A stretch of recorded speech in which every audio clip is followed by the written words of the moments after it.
Friends, welcome back to my YouTube channel AR educational hub. तो friends, आज हम लोग का क्लास 6 का थर्ड चैप्टर स्टार्ट होने वाला है और थर्ड चैप्टर है आपका फाइबर टू फैब्रिक। पिछले वीडियो में हम लोगों ने 2 चैप्टर कंप्लीट किया है। 2 चैप्टर, फर्स्ट चैप्टर है आपका food where does it come from, यानी फूड कहाँ कहाँ से मिलते हैं, उसका सोर्सेस क्या है, इंग्रेडिएंट्स क्या है।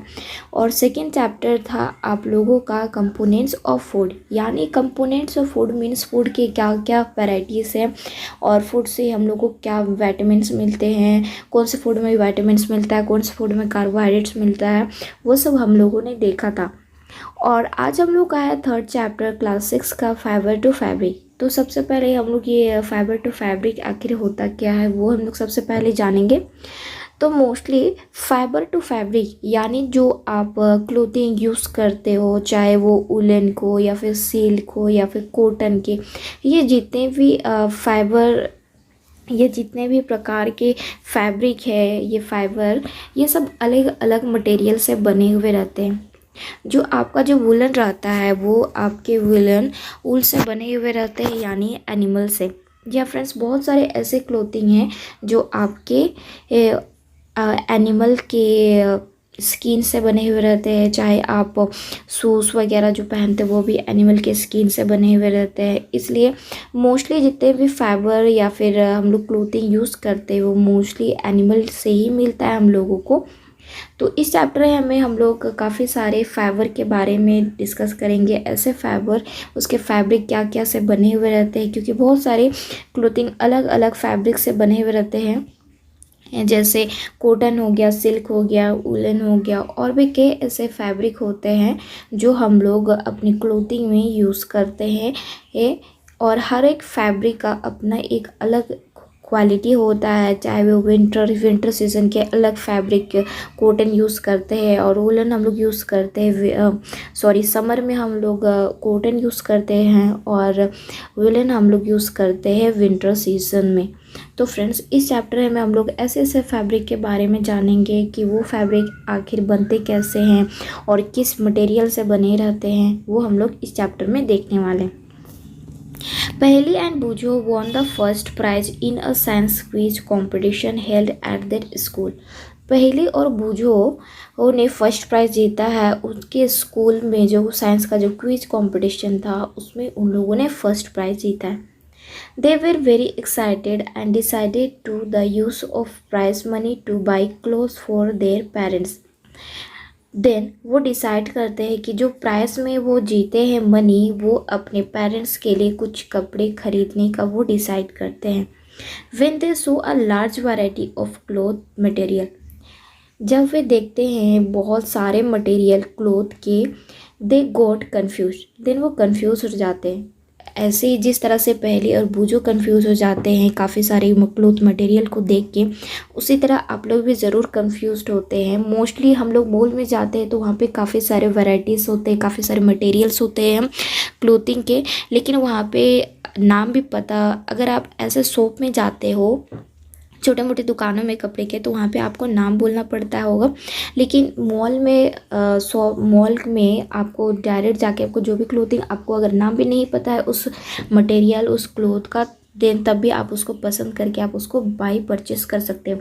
लेकिन शॉप में आपको नाम बताना पड़ेगा, तभी वो जो शॉपकीपर है वो आपको वो क्लोथ निकाल के देगा। तो इसलिए बहुत सारे लोग, बहुत सारे जो क्लोथ का जो मटेरियल है उसके अलग अलग नाम है, ठीक है। तो इसीलिए सबसे ज़्यादा लोग मॉल ही जाना प्रेफर करते हैं, क्योंकि ऐसे बहुत सारे ऐसे क्लोथिंग हैं, ब्रांड्स होते हैं, कंपनीज होते हैं, उनके नाम अलग अलग होते हैं। तो उसी तरह काफ़ी बूझो और पहले भी कंफ्यूज हो जाते हैं, क्योंकि काफ़ी सारे क्लोथ मटेरियल को देखते हैं तो उनको समझ में नहीं आता।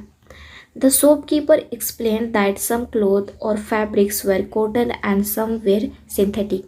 देन शॉपकीपर उन दोनों को एक्सप्लेन करता है क्लोथ्स के, फैब्रिक्स के, क्लोथ्स के जो फैब्रिक्स हैं कि वो कॉटन के हैं या फिर कौन से सिंथेटिक्स से बने हुए हैं।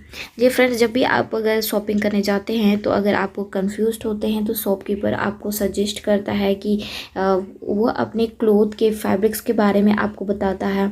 अगर आपने गौर नहीं किया तो जब भी आप शॉपिंग करने जाते होंगे, अगर आपको कोई भी मटेरियल फिर क्लोथ पसंद आते हैं, तो अगर आपको फैब्रिक समझ में नहीं आता, देन शॉपकीपर शॉपकीपर जो वहाँ पे रहते हैं वो आपको क्लोथ्स के फैब्रिक्स और सिंथेटिक जो भी वैरायटीज़ है, जो जो जो क्वालिटीज़ है क्लोथ का, वो आपको एक्सप्लेन करते हैं। तभी देन आप उसको अच्छे से समझ के वो आप कपड़े को परचेस करते हैं ही, क्योंकि शॉपकीपर जितने भी होते हैं उन लोग को ट्रेन किया जाता है। हर एक क्लोथ का फैब्रिक्स और सिंथेटिक क्या क्या बने रहते हैं उन लोग को ट्रेन किया जाता है, तभी वो कस्टमर को अच्छे से एक्सप्लेन कर पाते हैं। He also had woollen mufflers and shawls. तो वहाँ पे काफ़ी सारे वुलन मफलर्स एंड शॉल्स थे। They were many silk saris as well, और काफ़ी सारे सिल्क साड़ीज भी हैं। Paheli and Boojho felt very excited. They touched and felt this different fabrics. Paheli और पूजो ये सब क्लोथ का मटेरियल देख के काफ़ी ज़्यादा एक्साइटेड हो जाते हैं, और वो दोनों ही अलग अलग different different varieties different different fabric को देख के एक कपड़े को टच करने लगते हैं, क्लोथ को। Finally they bought a woollen muffler and a cotton sari. Then वो फाइनली ये सारे फैब्रिक को देख के वो लोग फाइनली डिसाइड करते, एक वुलन मफलर और एक कॉटन साड़ी को वो लोग बाई करते हैं।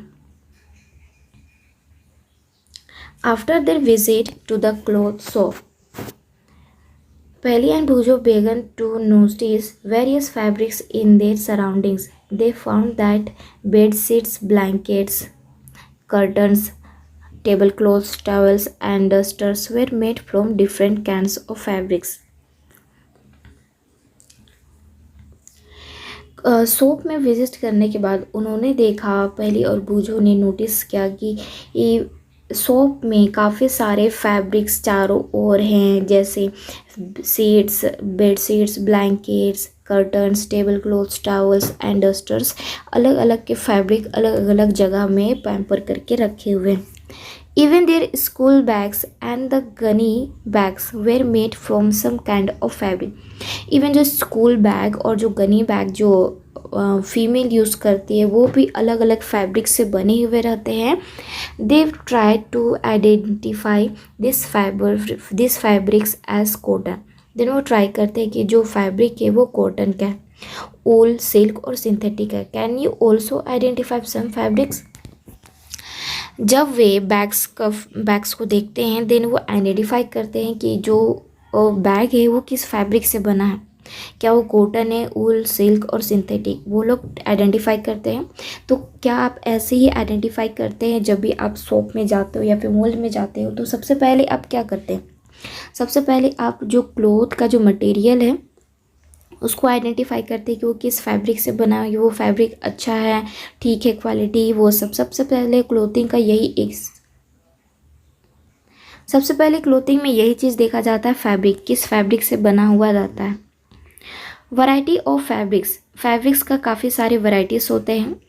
Visit a near by tailoring shop, collect cuttings of fabrics left over after stitching, feel and touch each piece of fabric. Now try to label some of the fabrics as cotton, silk, wool or synthetic after asking for help from the tailor. आप एक Taylor shop में जाते होंगे तो वहाँ पे Taylor shop में जो टेलर मास्टर होता है काफ़ी सारे डिफरेंट डिफरेंट फैब्रिक उनके पास रहता है। टेलर शॉप में अगर जब भी जाते हैं तो काफ़ी सारे डिफरेंट डिफरेंट फैब्रिक क्लॉथ होते हैं, तो वो लोग कट करते हैं, तो कट का जो पीस होता है उसको आप टच करेंगे तो काफ़ी डिफरेंट डिफरेंट फैब्रिक्स निकलते हैं। कोई कॉटन फैब्रिक्स का है, कोई सिल्क का होता है, कोई वूल, कोई सिंथेटिक होता है, ठीक है। इसलिए आप टेलर अगर आपको देखना है तो टेलर में जब भी आप विजिट करें तो काफ़ी डिफरेंट डिफरेंट फैब्रिक होते हैं कपड़े के। Do you wonder that this different fabrics are made of. When you look at any fabric, it seems a continuous piece. Now look at it closely. What do you notice? आपने अभी जो dress पहना, क्या आपको पता है वो किस फैब्रिक से बना हुआ है? अगर आपको नहीं पता है देन आप पता कीजिए कि आप कोई फैब्रिक, जो भी फैब्रिक पहनते हैं तो आपको पता होना चाहिए कि आप वूलन पहने, कॉटन पहने या फिर सिल्क या सिंथेटिक, क्योंकि जो भी फैब्रिक, जो भी क्लॉथ हम लोग पहनते हैं वो डिफरेंट डिफरेंट फैब्रिक से बने हुए रहते हैं, और हर एक फैब्रिक का अपने एक क्वालिटी होता है। एज अ सीजन वाइज, जैसे विंटर में हम लोग वूलन क्लॉथ को प्रीफर करते हैं क्योंकि वो हम लोग को वार्म करता है। कॉटन हम लोग समर वेकेशन में, समर में समर में पहनते हैं क्योंकि कॉटन हम लोग का जो कॉटन हम लोग को गर्मी जो वार्म होता है उसे हम लोग को प्रोटेक्ट करता है, यानी गर्मी के दिन में वो हम लोग को क्योंकि वो कपड़ा पतला रहता है। एक्टिविटी 2 हम लोग देखते हैं। Select a piece of cotton fabric you labelled in activity 1। कोई कॉटन का एक फैब्रिक आपको सिलेक्ट करना है। Now try to find a loose thread और yarn at one of the edge and pull it out. Then आपको वो कपड़ा को आपको लूज या फिर थ्रेड करना है। If no looses you might have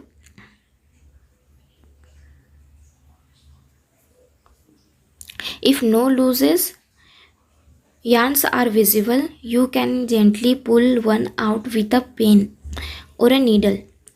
We find that a fabric is made up of yarns arranged together. What are these yarns made of? जो वोलन या फिर कॉटन के जो भी कपड़े होंगे, अगर आप उसको हल्के से खींचेंगे तो देखेंगे साइड साइड से एक धागा निकल जाता है। अगर आप उस धागा को खींचेंगे तो कंटिन्यूसली वो धागा पूरी एक छोर से दूसरे छोर से वो निकलते जाएगा, जिससे कि एक पिन और नीडल की सहायता से भी आप निकाल सकते हो। अगला एक्टिविटी हम लोग का activity 3 fibre. Take out a yarn from a piece of cotton fabric. Cotton fabric का एक पीस आपको लेना है। Place this piece of yarn on the table. वो पीस को आपको एक टेबल में रखना है। Now press one end of the yarn with your thumb. Then एक एंड में यानी एक साइड के एंड में आपको अपने थंब से उसको प्रेस करना है। Stretch the other end of the yarn along its length with your nails. Then दूसरे एंड से आपको अपने नेल से उसको खींचना है, स्ट्रेच करना है। Do you find that at each and the yarn splits up into thin strands. उसके बाद आप क्या देखते हैं कि जो आप स्प्लिट से स्ट्रेच करते हैं वो कपड़े को, देन वो काफ़ी पतला हो जाता है। जी हाँ फ्रेंड्स, अगर आप दोनों एंड में आप उसको वो प्रेस करते हैं, उसके बाद आप उसको स्ट्रेच करोगे, खींचोगे, तो देखेंगे जो फैब्रिक होता है वो धीरे धीरे थिन हो जाता है, मीन्स पतला हो जाता है। जैसे यहाँ पे फिगर 3.4 में देखिए, फिगर 3.4 में एक कॉटन का एक कपड़ा जो छोटा पीस को लिया गया है और दोनों साइड के एंड में प्रेस किया गया है, ठीक है। देन उसको स्ट्रेच करेंगे तो काफ़ी वो जो पीस रहता है कॉटन का वो पतला हो जाएगा, जैसे आप 3.4 फिगर में आप देख सकते हो। You might have observed something similar when you try to thread a needle. Then आप ऑब्जर्व कर सकते हैं कि जब when you might have observed something similar when you try to thread a needle. Many a time the end of the thread is separated into a few thin strands. This makes it difficult to pass the thread through the eye of the needle. The thin strands of the thread that we see are made up of still thinner strands called fibers. Fabrics are made up of yarns and yarns are further made of fibers. जो fabrics होता है वो yarn से made होता है और yarns आपका fibers से बना हुआ रहता है। Where do these fibers come from? आखिर ये फाइबर आते कहाँ से, मिलते कहाँ हैं? The fibers of some fabrics such as cotton, jute, silk and wool are obtained from plants and animals. ये जो फाइबर्स हैं जैसे cotton, jute, silk and wool, ये सब आपके प्लांट और एनिमल से मिलते हैं और इसी कॉटन, जूट और सिल्क एंड वूल फैब्रिक से ही ये जो क्लोथिंग है वो उसको प्रिपेयर यानी बनाया जाता है, जिसे हम लोग नेचुरल फाइबर बोलते हैं। नेचुरल फाइबर्स उसको बोलते हैं जो हम लोग को प्लांट्स और एनिमल से मिलता है, जैसे कॉटन, जूट, सिल्क, वूल, ये आपका नेचुरल फाइबर्स में आते हैं जिसे हम लोग प्लांट और एनिमल से हम लोग को मिलता है। Cotton and jute are examples of fibres obtained from plants. Cotton और जूट ये आपके प्लांट्स फाइबर के एग्जाम्पल हैं। कॉटन और जूट आपको प्लांट से मिलते हैं। Wool and silk fibres are obtained from animals. और वूल और सिल्क ये आपको एनिमल से मिलते हैं, इसलिए इसको हम लोग नेचुरल फाइबर्स बोलते हैं। नेचुरल फाइबर्स इसलिए बोलते हैं क्योंकि जो कॉटन और जो जूट है ये आपको प्लांट से मिलते हैं, और सिल्क और ऊल ये आपको एनिमल से मिलते हैं। ऊल आपको एनिमल से मिलते हैं, जैसे जो भेड़ होते हैं, शिप होते हैं, शिप के जो हेयर है उससे ऊल तैयार किया जाता है, और ऊल से आपको स्वेटर बुना जाता है, स्वेटर बनाया जाता है, इसलिए इसको नेचुरल फाइबर्स बोलते हैं। नेचुरल फाइबर्स के एग्जांपल आपके हो जाते हैं कॉटन, जूट, सिल्क एंड ऊल। और इसमें से आपके प्लांट हैं आपके कॉटन और जूट आपके प्लांट के एग्जांपल हो गए, प्लांट फाइबर हैं, और सिल्क और ऊल ये आपके एनिमल से मिलते हैं। Wool is obtained from the flesh of sheep of और गोट, और जो ऊल होता है ऊल हम लोग को मिलता है शिप और गोट से। या फ्रेंड्स, ऊल हम लोग को मिलता है शिप और गोट से। It is also obtained from the hair of rabbits, और जो ऊल है हम लोग को रैबिट से भी मिलता है, रैबिट के बाल से भी मिलता है। ऊल हम लोग को शिप, गोट और रैबिट के हेयर से मिलता है। Yak and camels silk fibres is drawn from the cocoon of silkworm. Yak और कैमल से हम लोग को सिल्क फाइबर मिलता है। याद रखिएगा कि जो वूल है वूल आपको शिप, गोट और रैबिट से मिलता है, और सिल्क फाइबर आपको याक और कैमल से मिलता है। For thousands of year natural fibres were the only ही available for making fabrics. Thousands year से ये जो नेचुरल फाइबर्स है इसको हम लोग लंबे समय से यूज़ करते आ रहे हैं। In the last 100 years are fibres are also made from chemicals. लेकिन कुछ सालों से हम लोग को कई ऐसे फाइबर हैं जो हम लोग को केमिकल फैब्रिक से मिलता है। यानी पहले जितने भी फैब्रिक बनते थे सब नेचुरल फाइबर से बनते थे, यानी कॉटन, सिल्क, जूट ये सब आपको नेचुरल फाइबर्स हैं। तो पहले के जितने भी लोग थे सब लोग नेचुरल फाइबर्स यूज़ करते थे, और अभी धीरे धीरे कुछ सालों से केमिकल फाइबर्स का ज़्यादा यूज़ होने लगा है, which are not obtain from plant और एनिमल सोर्सेज। केमिकल सब्सटेंसेस हम लोग को एनिमल और प्लांट से नहीं मिलता है।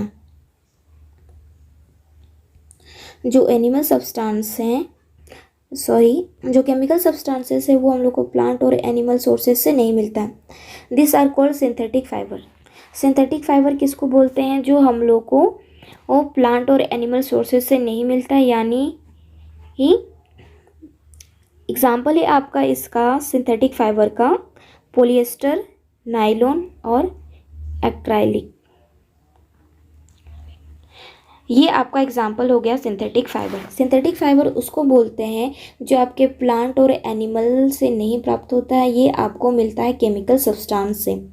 ठीक है, ये मैन मेड है, इसको आप बोल सकते हैं मैन मेड। ठीक है, ये आपका मैन मेड हो गया। Synthetic fibre is also known as man made क्योंकि पॉलिएस्टर, नायलॉन और एक्राइलिक ये आपका मैन मेड है। इसको हम लोग केमिकल सब्सटेंसेस यानी सिंथेटिक फाइबर या फिर मैन मेड भी बोल सकते हैं।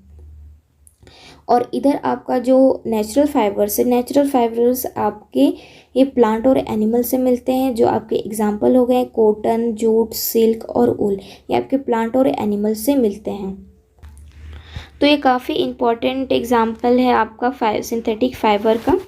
ठीक है, तो सिंथेटिक फाइबर किसको बोलते हैं? सिंथेटिक फाइबर उसको बोलते हैं जो हम लोग को प्लांट और एनिमल सोर्सेज से ऑब्टेन नहीं होता है, ये आपका केमिकल सब्सटेंसेस है। और इसका जो एग्जांपल है सिंथेटिक फाइबर का पॉलिएस्टर, नायलॉन और एक्राइलिक, इसको हम लोग सिंथेटिक फाइबर को मैन मेड भी बोल सकते हैं, यानी इंसानों द्वारा बनाया गया फैब्रिक। ठीक है, और अभी के टाइम में ज़्यादा से ज़्यादा मैन मेड फैब्रिक ही ज़्यादा यूज़ होता है, यानी पॉलिएस्टर, नायलॉन और एक्रेलिक, ये मैन मेड का फैब्रिक ही ज़्यादा यूज़ होता है अभी के टाइम में।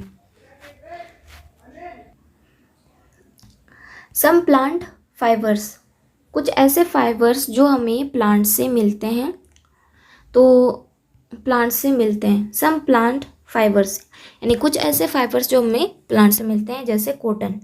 कॉटन हमें प्लांट से मिलता है। Have you ever made wigs for oil lamps? What do you use for making these wigs? This cotton wool is also used for filling mattress, quilts और pillows. क्या आपको पता है ये कॉटन किस चीज़ में यूज़ होता है और ये आखिर कहाँ से बनते हैं?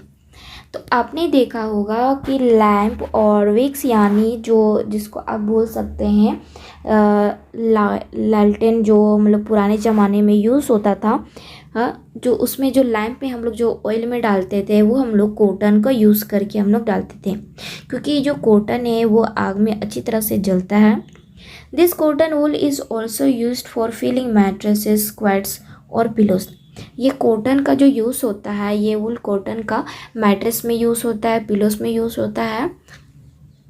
Take some cotton wool, pull it apart and look at its edges.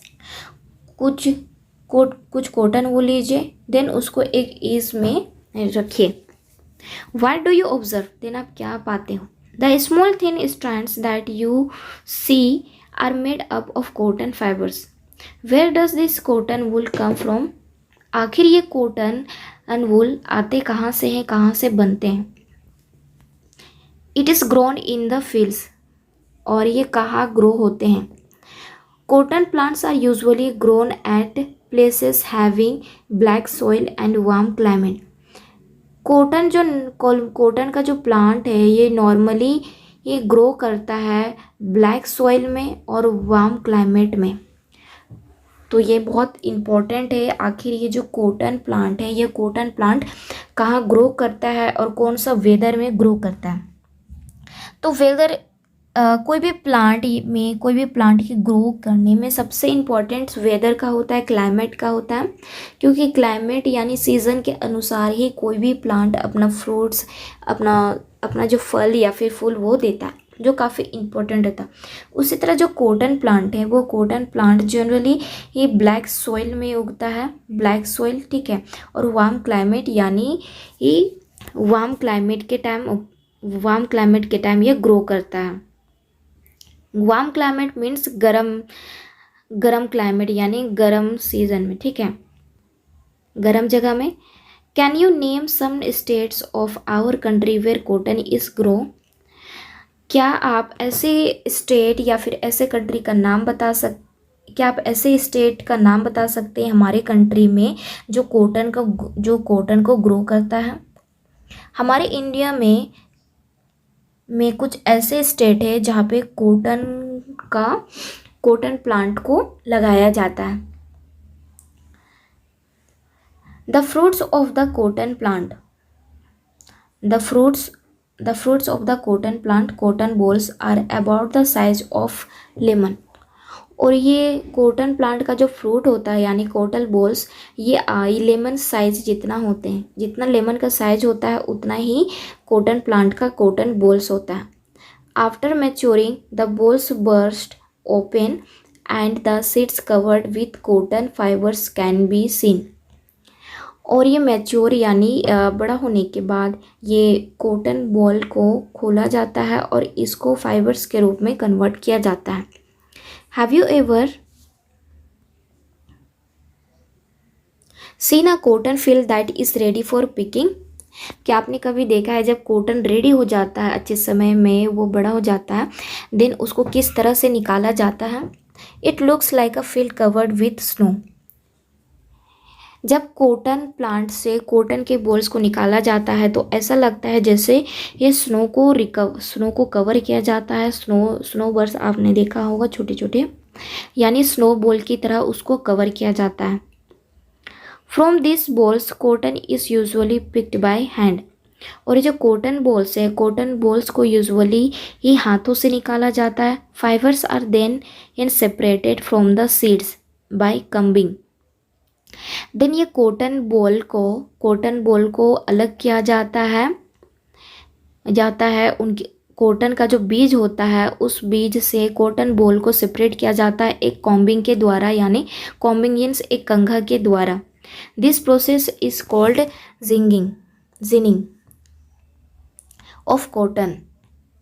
Ginning was traditionally done by hand. और ये जिनिंग होता है ये एक ट्रेडिशनली होता है जिसे हाथों के द्वारा ही किया जाता है।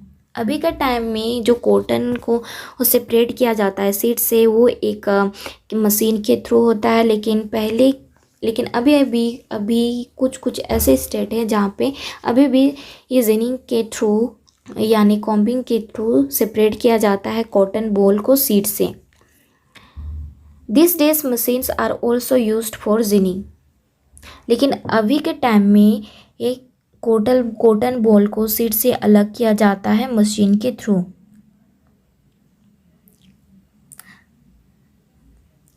तो आपके लिए एक होमवर्क है ये, आखिर इंडिया में ऐसा कौन सा स्टेट है जहाँ पे कॉटन का उत्पादन होता है या फिर कॉटन को वो प्रोड्यूस किया कॉटन को लगाया जाता है, कॉटन प्लांट को लगाया जाता है। तो आपको इंडिया का कौन सा स्टेट में कॉटन प्लांट को लगाया जाता है वो आपको नाम बताना है। तो जूट, हम लोग बढ़ते हैं jute. Jute fibre is obtain from the stem of the jute plant. Jute fibre jute plant की स्टीम से निकाला जाता है। It is cultivated during the rainy season, और इसे रेनी सीजन में ये निकाला जाता है। आपको मैंने बताया हर एक प्लांट का एक सीज़न होता है, उस सीज़न में ही उस प्लांट को निकाला जाता है। जैसे कॉटन को वार्म क्लाइमेट में किया जाता है, उसी तरह जूट को रेनी सीजन में निकाला जाता है। In India jute is many grown in West Bengal, Bihar and Assam. India में जूट को इंडिया में कुछ ही ऐसे स्टेट में जूट को ग्रो किया जाता है, जैसे वेस्ट बंगाल हो गया। ये काफ़ी इम्पोर्टेंट है, आपको काफ़ी इम्पोर्टेंट है कि इंडिया के कौन से स्टेट में ये जूट को ग्रो किया जाता है, जूट प्लांट को लगाया जाता है। तो जूट वेस्ट बंगाल, बिहार और असम में लगाया जाता है।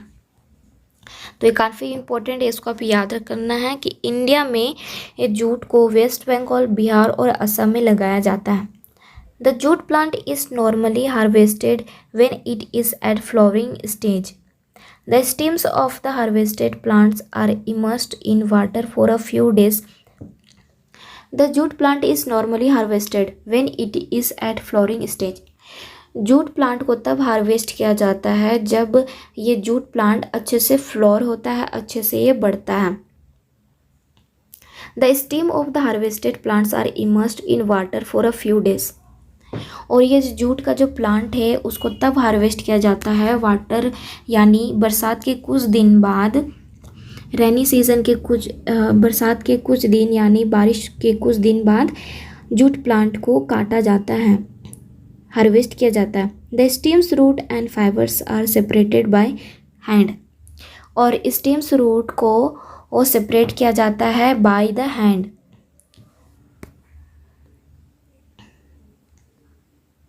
To make fabrics, all these fibers are first converted into yards।